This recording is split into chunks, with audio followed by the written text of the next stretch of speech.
నిండు నూరేళ్ల సావాసం స్వర్గమైంది వనవాసం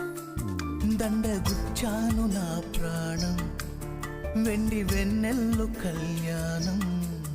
బ్రహ్మే అనే ముహూర్తం కనుల ముందుందిలే జగమే అలా ఇలా ఉయ్యాలై ఊగి మురిసిందిలే నిండు నూరేళ్ల సావాసం స్వర్గమైంది వనవాసం